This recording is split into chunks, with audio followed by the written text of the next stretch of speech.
Urdu knowledge factory में professor Jameel Ali की तरफ से तमाम अजीज तलबा कराम को अस्सलाम वालेकुम।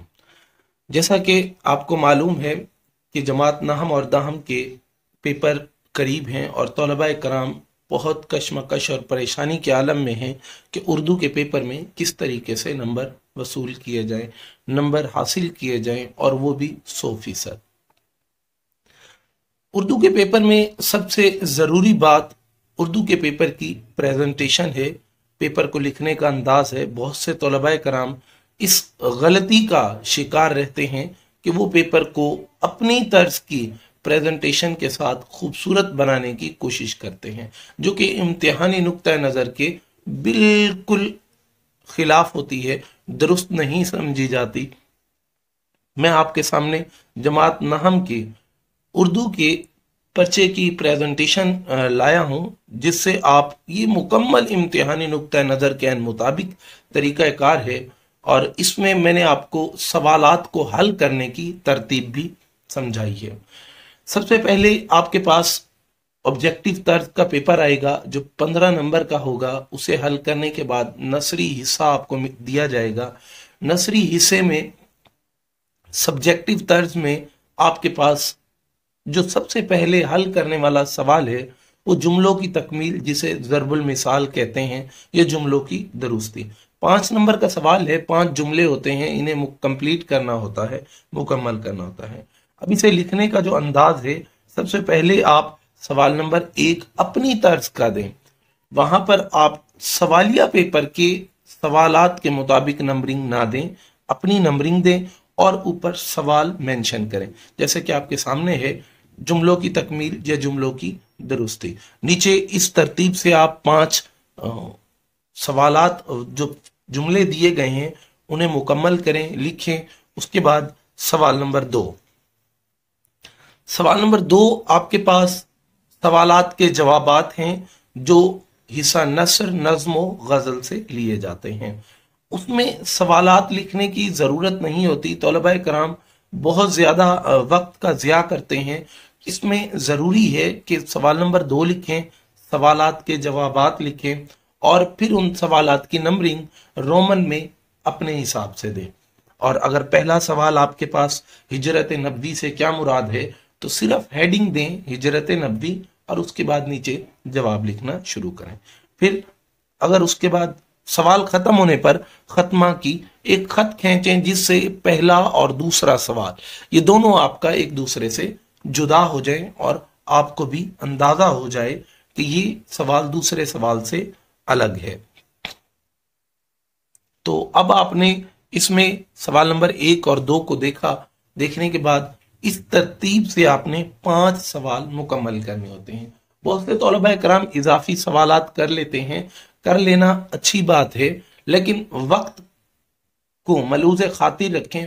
वक्त के दामन में अगर गुंजाइश हो तो आप सवालात इजाफी करें, वरना वही पहले लाजमी करें जो सबसे ज़रूरी हैं। अब आपने पहले ज़रबुल मिसाल की दुरुस्त करें, 5 नंबर लें। सवालात के जवाबात, इनमें और कोई प्रेजेंटेशन, कोई फूल बनाने की या कोई और इजाफी प्रेजेंटेशन की ज़रूरत नहीं होती। तो ये था बेटा सवाल नंबर 2 आपका। अब सवाल नंबर 3 की तरफ आते हैं।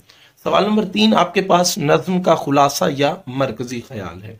इन दोनों में मैं आपको डिफाइन करता चलूं, बताता चलूं कि नज्म का खुलासा आपके अशार के मफहूमात की तशरीह है। अब उसका तरीका भी सामने है। नज्म का अनवान लिखें, शायर का नाम लिखें। बहुत से तलबा कराम नज्म का नाम लिख देते हैं, तो ये नज्म का नाम लिखना ही आपका 1 नंबर कट जाता है, जबकि नज्म का अनवान होता है शायर का नाम। मरकजी ख्याल का मतलब है शायर का वो ख्याल बयान करना, वियन बयान करना, सोच बयान करना। ये सवाल आधे सफ़ा का होता है। आप कोशिश करें नज्म का खुलासा लिखें, क्योंकि मरकजी ख्याल खुलासे से कम होता है। लेकिन अगर उसमें आपने शायर की सोच, शायर का वियन, शायर का ख्याल बयान नहीं किया तो आपका मरकजी ख्याल गलत तस्वर किया जाता है। इसीलिए नज्म का खुलासा पूरे नज्म का जितने भी अशार हैं उन अशार के मफहूमात की तशरीह को नज्म का खुलासा कहते हैं। ये था सवाल नंबर 3। अब सवाल नंबर 4 करते हैं, देखते हैं। सवाल नंबर 4 में करें दरख्वास्त या खत, इन दो में से एक का ऑप्शन होता है। दरख्वास्त करें, दरख्वास्त का तरीकाकार आपके सामने मैंने लिखा है। मजीद इसे दरख्वास्त के मुतालिक मुकम्मल वीडियो देखने के लिए आपको उर्दू नॉलेज फैक्ट्री विजिट करें। वहां पर आपको उर्दू के दरख्वास्त और खत मुकम्मल पैटर्न तर्ज के मुताबिक समझाई गई है, लिख कर भी दिखाई गई है। इसके बाद जो तलबा कराम दरख्वास्त के साथ साथ खत करने के शायक होते हैं, उनके लिए जरूरी है कि वो खत भी कर सकते हैं। खत करना भी जरूरी है, खत कर लें। जो तलबा कराम दरख्वास्त करना चाहते हैं दरख्वास्त करें, खत करना चाहते हैं खत करें, लेकिन पैटर्न ये तरीकाकार है जो मैंने आपके सामने रखा है। इस अंदाज में मैंने मार्कर का इस्तेमाल इसीलिए ज्यादा किया क्योंकि तलबा कराम मार्कर की ही लिखाई में सबसे ज्यादा गलतियां करते हैं और उन्हें यह भी मालूम नहीं होता कि मार्कर कहाँ इस्तेमाल करना चाहिए, किस तर्ज में करना चाहिए और कितना करना चाहिए। तो इसीलिए मैंने आपको जहां पर मार्कर की बेतहाशा या इंतहाई जरूरत थी, मैंने वहां मार्कर का इस्तेमाल किया और इम्तिहानी नुक्ता नजर के मुताबिक आपके सामने उर्दू के पेपर का पैटर्न रखा है। अब ये आपका सवाल नंबर 4 था जिसमें आपने दरख्वास्त और खत का तरीकाकार और पेपर का पैटर्न देखा कि इन दो को किस तरीके से हल करना चाहिए। अब आ जाते हैं सवाल नंबर 5 की तरफ। सवाल नंबर 5 में इक्तिबासात की तशरीह है। बहुत से तलबा कराम इक्तिबासात की तशरीह में जुज़ अलिफ लिखते हैं, जबकि जुज़ नहीं होता, हिस्सा अलिफ लिखें, क्योंकि आपके पास 2 हिस्से दिए गए होते हैं और वहां पर भी अलिफ और बे ही लिखा होता है। तो आप हिस्सा अलिफ लिखें, फिर इबारत लाजमी लिखें। लिखने का तरीका आपके सामने है। एक पैराग्राफ है, नबूवत के 13वां साल शुरू हुआ, इसके आगे जारी है और फिर आखिर में 3-4 अल्फाजों के साथ पैराग्राफ खत्म कर दें, जिसे मुहासरा कर लिया गया।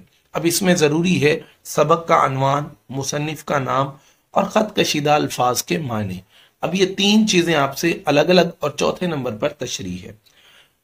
जमात नाम और दाहम में इक्तिबास की तशरीह यूं कहा जाए तो बजा होगा कि इक्तिबास की तशरीह बेसिकली सलीस उर्दू है। आपने इसे अपने लफ्जों में बयान करना है, अपने लफ्जों में लिखना है। इसमें कोई फन, किसी तरह का कोई पहलू, कोई अंसर और बयान नहीं किया जाता। तशरीह इतनी करें कि आपके पास दिया गया पैराग्राफ से 3 गुना होनी चाहिए। ये था आपके पास इक्तिबास की तशरीह का हिस्सा अव्वल। अब हम हिस्सा बे की तरफ आएंगे इक्तिबास की। ये है सवाल नंबर 5। वही हिस्सा बे लिखें और उसके बाद पहली इक्तिबास की तशरीह का तरीकाकार अपनाएं।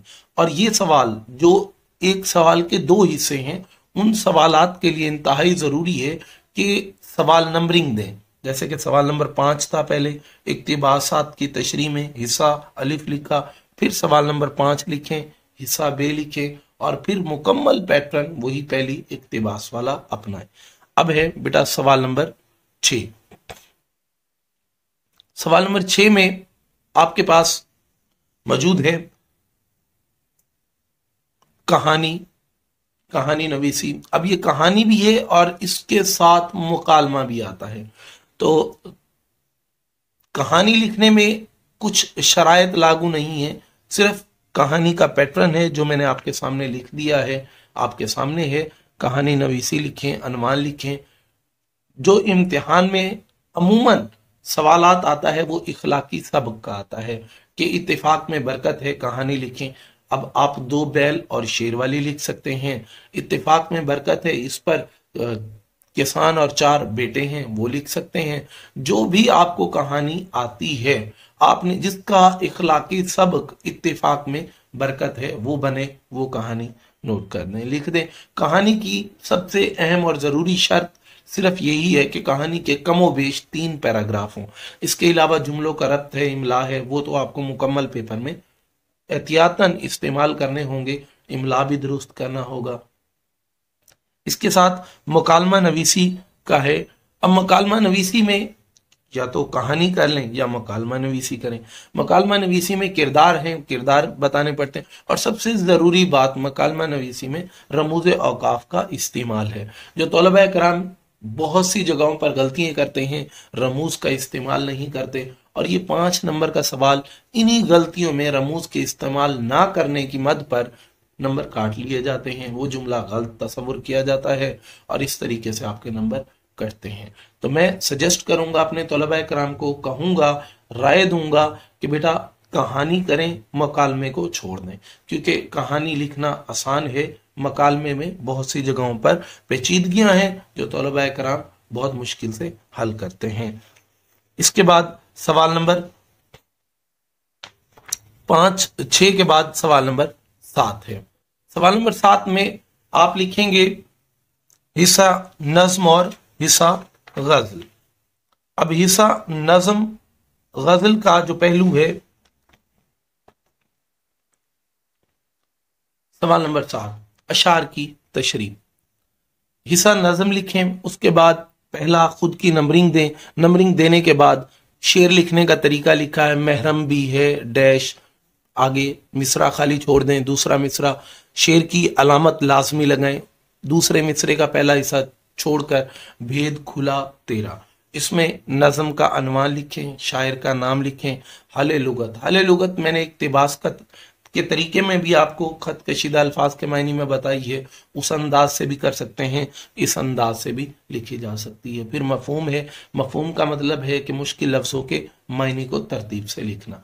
फिर तशरीहात, इसमें सबसे जरूरी बात जो तशरीह में जमात नाहम और दाहम में अशार की तशरीह बराह रास्त लफ्जों में की जाती है। इसमें कोई ऐसा पहलू नहीं है तशरीह में कि आप फन को जाहिर करें, शायर का तारुफ बयान करें, ऐसा कुछ भी नहीं है। आपने सिर्फ लफ्जों की बराह रास्त तशरीह करनी है जो कि कमो बेश 8 से 12 सत्रों पर मुश्तमिल हो। उसके बाद हवाला शेर दें, आपके पास रेफरेंस जो भी हवाला शेर आपको इस शेर के मुताबिक हो वो लिखें। उसके बाद लाइन खत खींचें और ये सवाल दूसरे से अलग कर दें।